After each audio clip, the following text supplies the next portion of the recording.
My daughter's teacher, Nathaniel Jones, praised her too warmly at the parent conference. His smile never reached his eyes. I asked about her slipping grades. He dismissed it. That night, Sage locked her bedroom door, shaking. A month later, I caught Jones buying burner phones. He ran now, he's in custody, and the school board's silence is collapsing under pressure. My instincts were right. Subscribe so you don't miss what's next. 2 months ago, Sage came home unusually quiet. She said her physics teacher helped her study after school.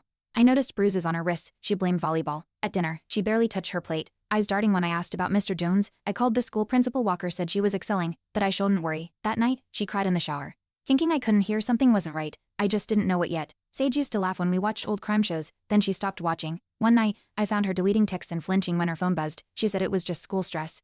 I asked Tammy, my partner, to run a quiet check on Jones. No flags. The next morning, Sage's hoodie sleeves were pulled down in 80-degree heat. She snapped when I asked about it. I knew trauma when I saw it. I requested Sage's school records. Her grades had dropped in every class except physics. I asked Principal Walker again. He looked annoyed. Sage is just emotional. Typical senior slump, he said. But her paw chart showed a steep, sudden decline. I contacted her. Tatum Doyle barely returned my calls. Jaime warned me the system might protect its own. At home, Sage avoided eye contact. I started logging everything, even her silences. Something sinister was being hidden. I reviewed school security footage. Conveniently, the hallway cams near Jones' classroom had malfunctioned. I drove to the school. Jones greeted me with forced politeness. "I smug, your daughter's brilliant. Just needs guidance," he said. I clenched my fist. Sam Landry, a local reporter, agreed to dig into complaints. Tatum called, suddenly defensive. "You're misreading things, Officer Tate." Jaime whispered, "They're circling the wagons." That night, Sage asked me, "What if they say I wanted it?" Sage missed school after a panic attack. Her counselor left a vague voicemail. "She's sensitive, needs stability." I demanded a formal meeting. Walker canceled last minute. I scanned staff rosters. 2 past female students had left mid-semester with no records. I contacted Jess Carter, Al 19. Her voice trembled. "He did the same to me," she whispered. She begged for anonymity. My rage burned, but I promised discretion. Jess' story matched Sage's timeline almost exactly. Sam uncovered budget filings showing hush payments marked as wellness reimbursements. He confronted the district. Her claimed confidential settlements. Meanwhile, Sage confessed Jones once followed her after practice. She hid in the gym closet. When I reported it to Walker, he raised an eyebrow. "Are you sure you're not projecting, officer?" I filed a formal complaint. Hours later, my captain warned me to ease off. The pressure was mounting. I wasn't backing down. When Fisher from the DAW's office finally called, "No formal charges yet. Not enough evidence." I sent him Jess' affidavit. "She's out of state. It's thin," he said.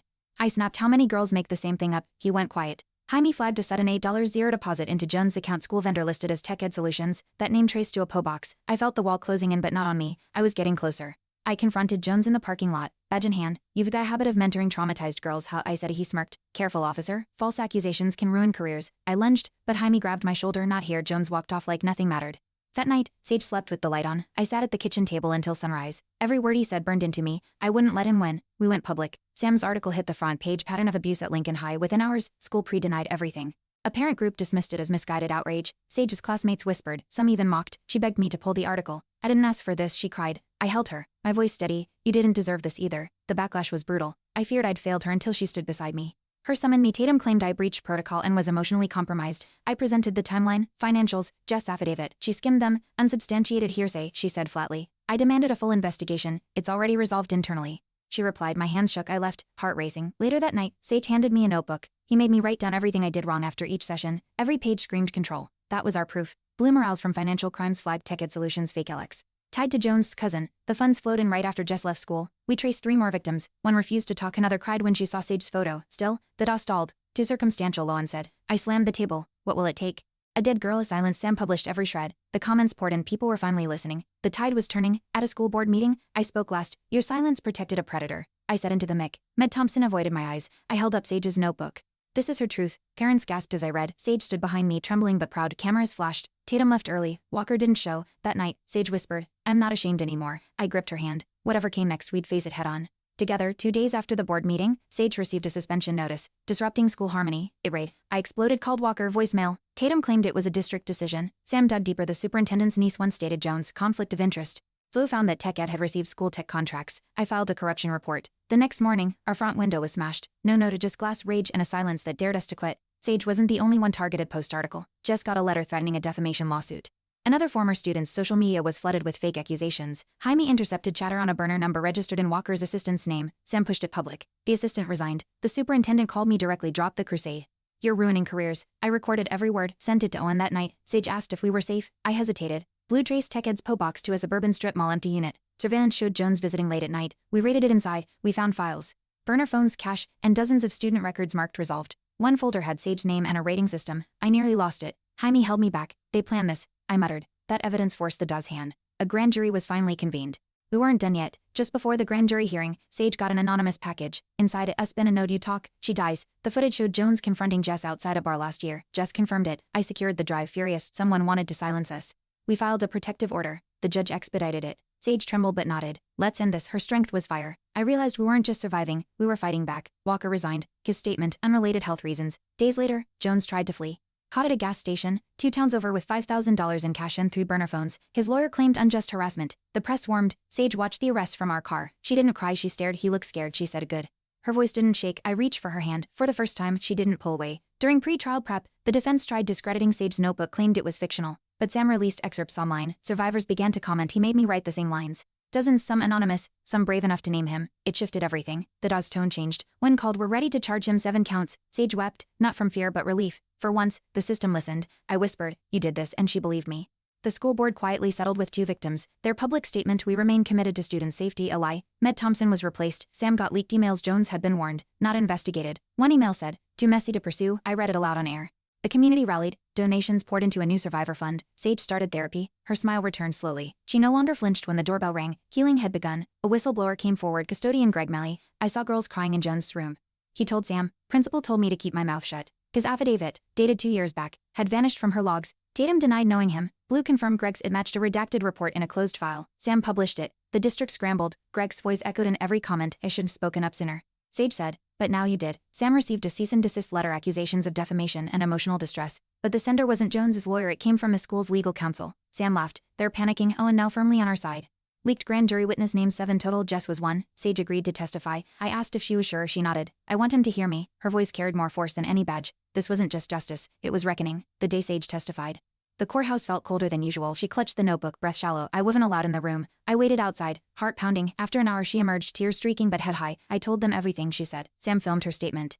Within minutes it was trending. Support flooded in: mothers, survivors, even former teachers. The truth was no longer ours alone. It belonged to every silenced voice watching. That night, we received a basket on our porch. No name, no note. Inside were 7 candles. Each labeled with initials. Sage froze. They matched the known victims. Someone was watching. Jaime reviewed our security cam footage, wiped clean. I filed a protection detail request. Denied. Not enough imminent threat, they said. I cursed every protocol. Sage lit 1 candle for Jess, she whispered. I lit 1 too for the ones still afraid. We kept going. The grand jury indicted Jones 7 felony counts. His bail was denied. News outlets finally swarmed the district. Thompson's emails leaked, revealing deliberate delays.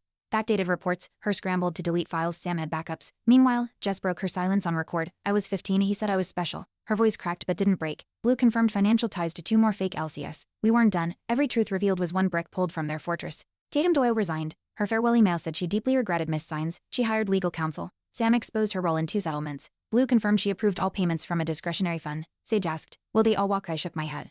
Not this time. That night, the survivor fund reached $50,000. A mural appeared outside Lincoln High, 7 silhouettes, fists raised. Underneath: we see you. We believe you. We won't stop. The district attorney finally announced formal charges against 4 administrators.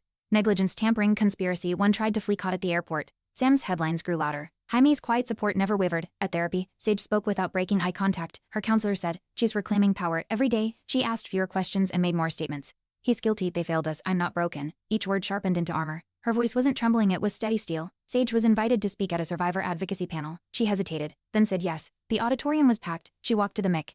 Notebook in hand. This used to be my shame. It's not anymore. Applause erupted. I stood in the back, tears threatening. Jess hugged her afterward. You gave me courage. Blue smiled quietly. The system didn't protect them, but they were building something new, louder. Sharper, untamed. They weren't scared anymore. At trial, the defense painted Jones as misunderstood, claiming Sage sought attention. But a tech expert showed his chat history, thousands of messages, coded threats, grooming language. The courtroom fell silent. Jess testified next, voice unwavering. Then Sage read from her notebook, each word carved clarity. Jones avoided her eyes. I watched his lawyer sink lower. The jury listened. Their faces hardened. No more doubts, no more hiding. Truth finally had taken the floor. The verdict: guilty on all counts. Jones collapsed into his chair. Sage didn't flinch. The judge's gavel echoed like thunder. Sentencing set for next month. Outside, reporters swarmed. Sage said nothing, just raised her notebook. The crowd erupted. Jaime clapped my shoulder. You did it. I shook my head. She did. That night, she slept with the door open. I watched her breathe, steady and unafraid. Finally, we had peace, and justice didn't look away. I sat on the porch, Sage's notebook in my hands. Each page one screamed pain. Now it spoke resilience. She joined me, coffee in hand. Do you think it's over? She asked. Not over, I said. But we've turned the tide. She smiled, just a flicker but real. We'd fought darkness together. Not as cop and victim, as father and daughter, I whispered. You saved lives, she nodded. The silence wasn't heavy anymore, it was healing. Weeks later, we walked past Lincoln High. The mural stood untouched. A young girl placed flowers at its base. Her mother whispered, she's not scared anymore. Sage squeezed my hand. Inside the school, new faces filled the office. Walker's nameplate gone. Blue now trained district auditors had just started mentoring younger survivors. Sam won an award for his coverage, but this wasn't about wins, it was about witness. Sage turned to me, eyes clear. We showed them Jones was sentenced to 30 years with no parole. The courtroom packed with survivors, silent, resolute. Jess cried. Sage didn't. She stood as his sentence echoed. Outside, a reporter asked, "Do you feel justice was served?" Sage replied, "Justice started when we were believed." The survivor fund hit $100,000. A community center opened its doors, named the Lighthouse. At the ribbon cutting, Sage said, "We don't just survive, we rebuild." She hugged Jess. I watched, proud. A symbol painted on the wall, an open notebook. Cages flying reminded us all truth, when spoken aloud, never fades. We didn't win just a trial. We reclaimed our voices together. Thanks for watching. Hit subscribe to check out more stories on my channel.